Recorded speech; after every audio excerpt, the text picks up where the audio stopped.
que nada teme, la pasa bien. ¿Y cómo no va a tener miedo si se sabe protegido? Hoy la presidenta Claudia Sheinbaum aseguró que lleva 2 meses y medio sin contacto con Rubén Rocha y reiteró que no van a acusar a nadie sin pruebas. Son 74 días escondido.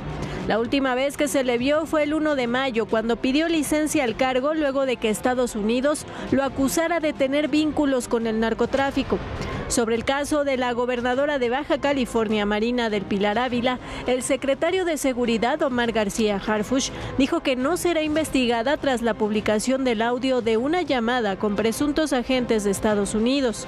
No se infiere que se vaya a dar información confidencial. En las mesas de seguridad de los estados participan no solo las autoridades estatales y federales, se identifica la incidencia delictiva diaria, mas no hay una información como tal que tenga un grado de sensibilidad que nos preocupe que fuera compartido con alguna autoridad.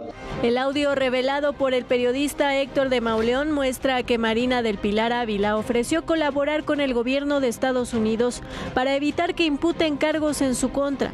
Incluso acepta entrevistarse con autoridades de Estados Unidos, pero rechaza que sea en ese país. Están diciendo que van a levantar cargos, es una orden de extradición, pues estoy dispuesta siempre a hablar de todo que yo pueda saber, cómo apoyar, cómo cooperar. Yo les voy a decir lo que yo he escuchado, y lo que he escuchado en las mesas de seguridad, que tampoco es que lo escuché en otras partes. La gobernadora de Baja California reconoció que el audio era real. En un comunicado dijo que la cooperación de la que habla se refiere a la coordinación institucional de Baja California como entidad fronteriza. La presidenta nacional de Morena, Ariadna Montiel, minimizó los hechos y pidió no hacer comparaciones con el caso de la gobernadora panista de Chihuahua, Maru Campos, quien acudió a la Fiscalía General de la República a raíz de un operativo realizado a mediados de abril en la Sierra Tarahumara, donde autoridades locales y federales desmantelaron uno de los complejos de narcolaboratorios más grandes del país. Así el doble rasero dentro de la 4T. Para los opositores, toda la fuerza del Estado. Para los suyos, protección. Azteca Noticias. Bueno, que esto se va enredando. Están los audios, van 2 y aparecerán más, en donde se escucha la gobernadora de Baja California, Marina del Pilar. Está el caso de Rubén Rocha Moya y está clarísimo además el doble rasero que tiene el gobierno de Morena, el gobierno de Claudia Sheinbaum, para tratar cada uno de estos casos, cuando hay que contrastarlos, compararlos con algún caso que toca a la oposición. Jorge Fernández Menéndez. Jorge, ¿cómo estás? Muy buenas noches. Muy buenas noches. Jimena Villicaña. Jimena, ¿cómo te va? Manuel, buenas noches. Muy buenas noches. Lili Telles, ¿cómo estás, senadora? Buenas noches, estar aquí. Muy buenas noches. Pues ya eso de narcopartido, narcopolíticos, parece que ya no se lo van a sacudir. Lili, son muchos los señalamientos, demasiado las evidencias, las acusaciones que hay en torno a Morena. Evidentemente, y cada vez hay más pruebas de ello, y pruebas muy, muy claras y pruebas contundentes. Yo resaltaría de lo peor que hemos visto las declaraciones del director de la DEA, que afirmó que hay una alianza mortífera entre las redes de los cárteles y el gobierno, que aseveró que el gobierno de Morena y las redes de los cárteles son una misma cosa. Esas declaraciones sin precedentes sobre un gobierno mexicano no hacen más que, desgraciadamente, darnos la razón a quienes llevamos años acusando la colusión del gobierno de Morena con los cárteles, que de hecho lo que en realidad hizo Morena fue llevar al poder a los cárteles. Constantemente en el Senado, cuando hago este tipo de acusaciones, primero no te dejan hablar. De Morena, pues, a mí nunca me van a callar, pero senadores de Morena se les ocurre debatir en formas sumamente torpes e irracionales, como afirmar que los cárteles no nacieron con Morena. Evidentemente no nacieron con Morena, pero era la obligación justo de Morena acabar con lo que había de colusión entre gobiernos y los cárteles.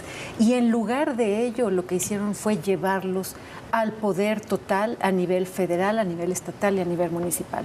Insisto, las declaraciones del director de la DEA exhiben correctamente, y todos lo sabemos, con la verdad, lo que es Morena, un narcopartido. Pues sí, y esas declaraciones que no tienen 6 meses, 1 año, 2 años, son declaraciones de quien las dice más, el titular de la DEA, pero declaraciones recientes, declaraciones que no tienen ni 24 horas y que reflejan, que retratan ese lugar siniestro en el que nos encontramos, esos gobiernos cooptados, coludidos o encabezados por narcopolíticos.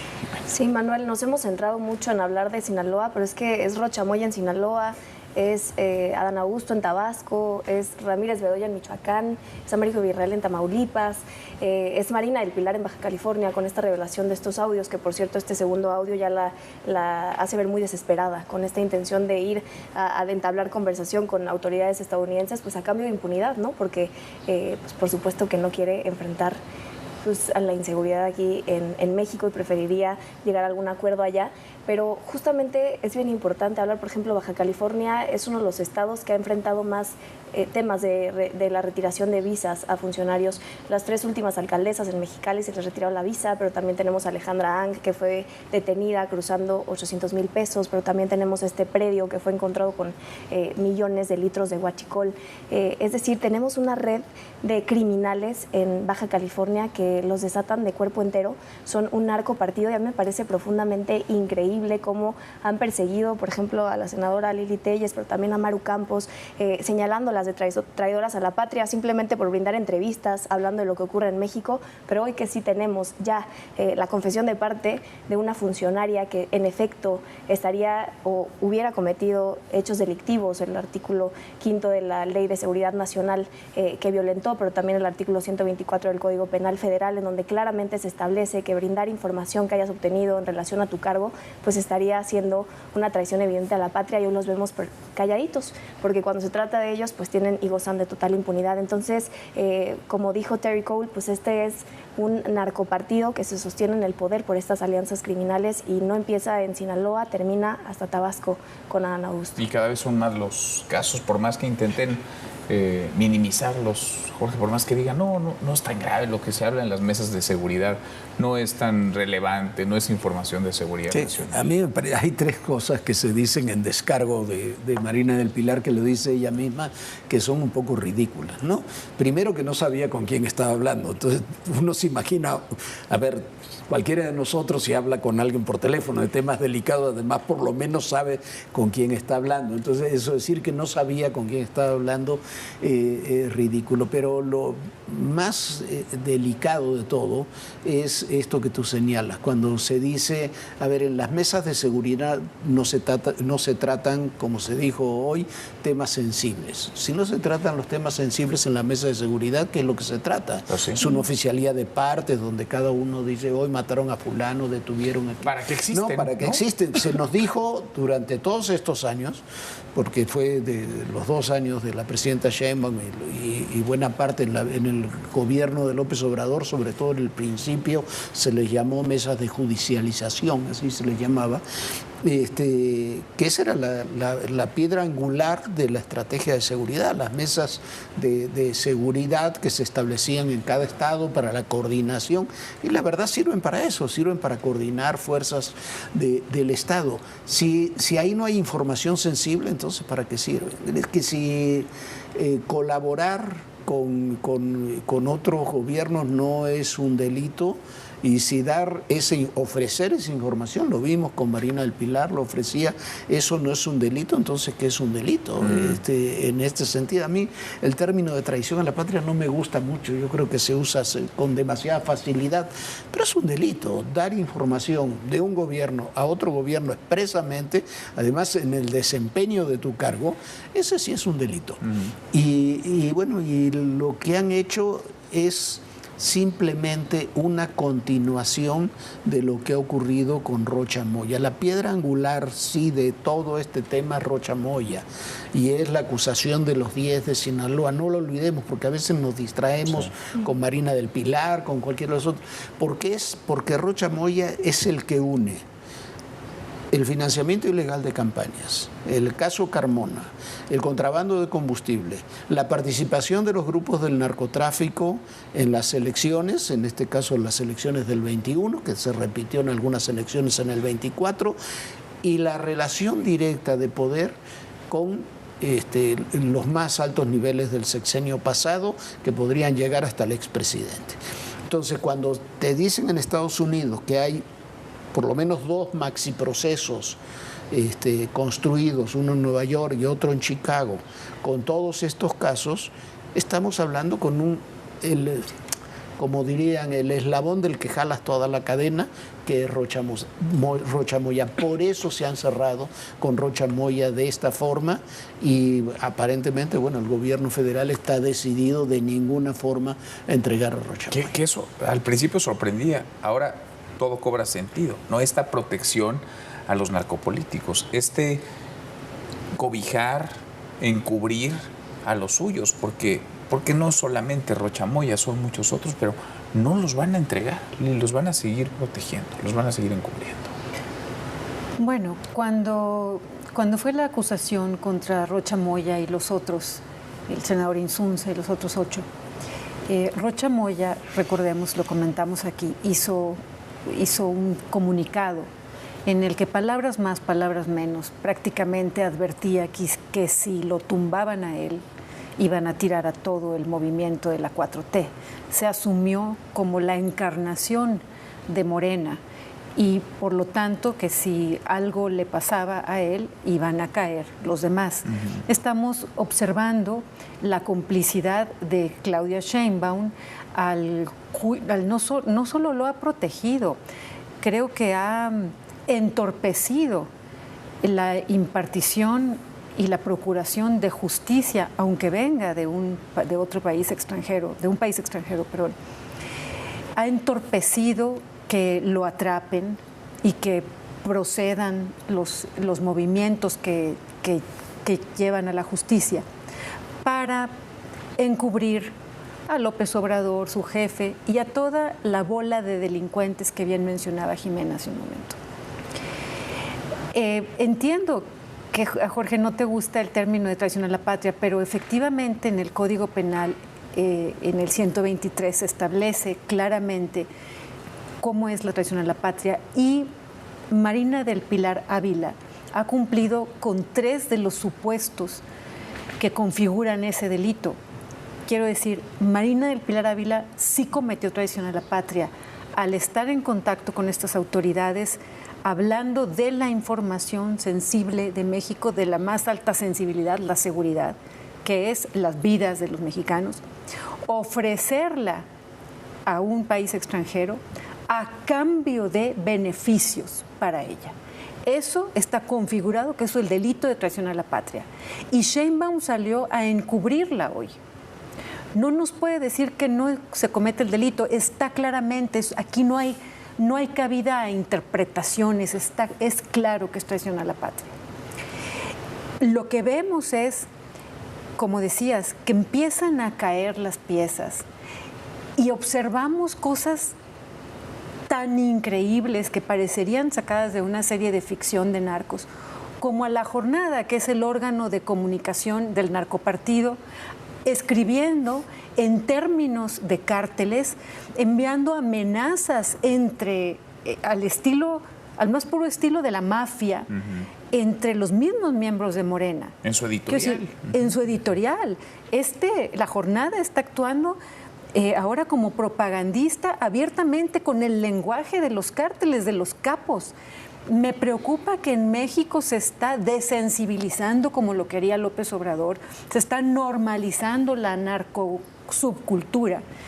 Y no podemos dejar, los que somos líderes de opinión y tenemos espacio, no podemos dejar de insistir, como decía Jorge, en hablar de Rocha Moya y de que lo que está pasando, tenemos un país que no es vivible ni viable. No, y en llamar a las cosas por su nombre, ¿no?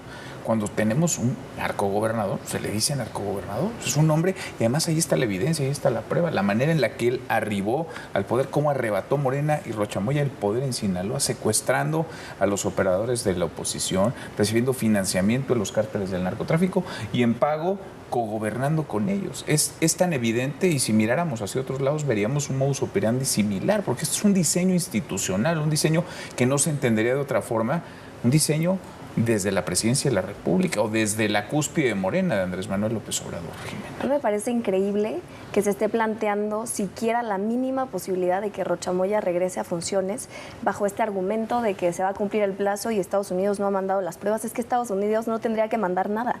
Aquí en México habría por lo menos 4 líneas de investigación que serían suficientes, no solamente para que Rocha Moya nunca regrese a la función pública, sino para que esté encarcelado en el más alto y máximo penal de seguridad de este país. La primera, evidentemente, pues la carta del Mayo Zambada, en donde lo implican, no solamente en el hecho delictivo que envuelve al asesinato de Héctor Melesio Cuen, sino también en este traslado dudoso del Mayo Zambada a Estados Unidos, pero también el montaje que realizó la Fiscalía en relación a toda esta circunstancia que la propia Fiscalía General de la República salió a desmentir.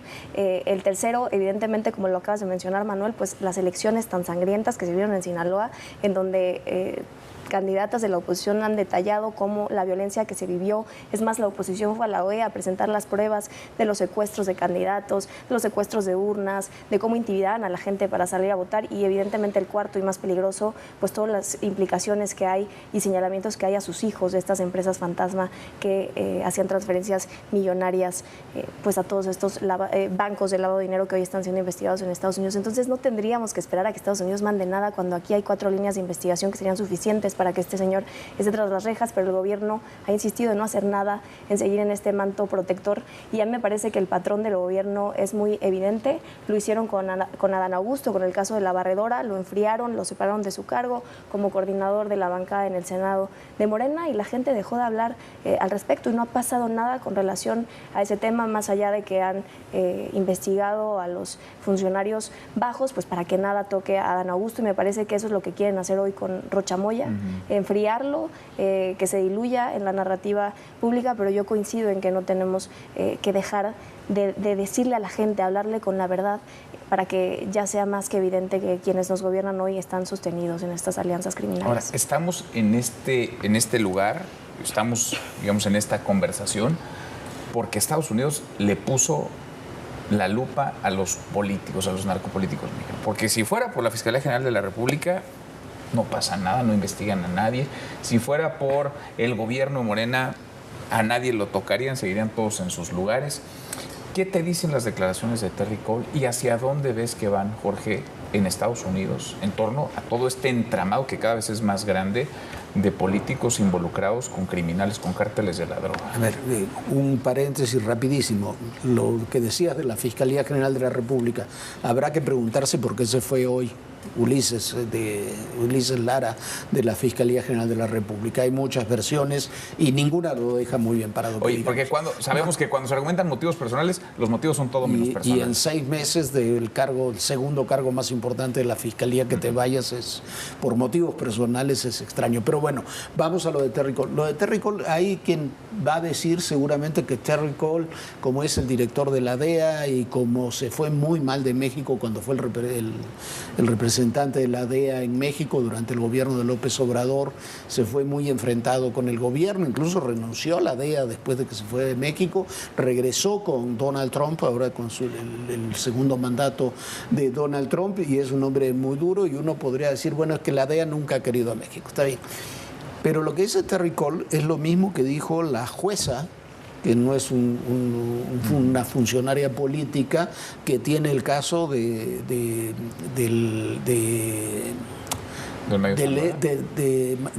ex secretario de Seguridad de Sinaloa, que se fue a entregar allá a los Estados Unidos, que dijo que venían oleadas de acusaciones contra funcionarios y políticos mexicanos. Lo que dijo Terry Cole es lo mismo que habían dicho en el Homeland Security. Lo que dijo Terry Cole es lo mismo que dijo indirectamente el propio presidente Trump en la reunión del Grupo de los 7 en París. Entonces, hay toda una serie de declaraciones que se vienen presentando de Estados Unidos en los últimos meses, que van todas en el mismo sentido. Mañana va a ser esta reunión contra el terrorismo político y demás que se va a realizar en Washington. No sé qué representatividad va a tener, pero va a haber representantes de 60 países. Y en los documentos básicos de seguridad de Estados Unidos, en todos, el de inteligencia, el de narcotráfico, el de seguridad nacional, En todos se pone como principal amenaza, son dos amenazas, son los grupos terroristas tipo islámico, tipo Hezbollah y demás,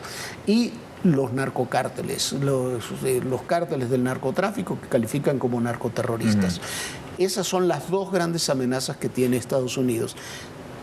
Ese es el tema, no podemos separarlo de ese contenido. No es un capricho simplemente que tiene Estados Unidos. E incluso cuando se habla de que es delito, se está interviniendo Estados Unidos en México, olvidemos que son delitos que también se cometieron en Estados Unidos. No, claro. Ese es el punto. Y está la desconfianza, ¿no? La desconfianza de Estados Unidos hacia México. La desconfianza, por más que se hable de coordinación y cooperación, la desconfianza parece el sello en la relación bilateral. Es la desconfianza del gobierno de Estados Unidos al gobierno de México. Insisto mucho en hacer esta separación. Y tenemos que hablar mucho de dividir. Una cosa es el narcogobierno de Morena y otra cosa es México.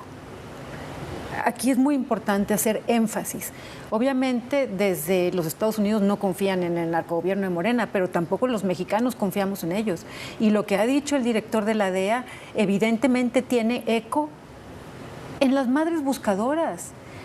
Nosotros, desde las personas más humildes hasta el empresario más encumbrado de México, sabemos que hay un pacto como nunca antes con los cárteles y lo sabemos. Esa es la verdad, Lupe. Es que al gobierno de Morena pues no le interesa ir por la verdad. Nosotros no podemos perder de vista que tenemos y debemos hablar con esa verdad para poder salir adelante. No sé, llamar a las cosas por su nombre siempre. Gracias, Lili, muchas gracias. Gracias. Jimena, gracias, Jorge. Gracias. Muchas gracias, hasta mañana. Pásenla muy bien.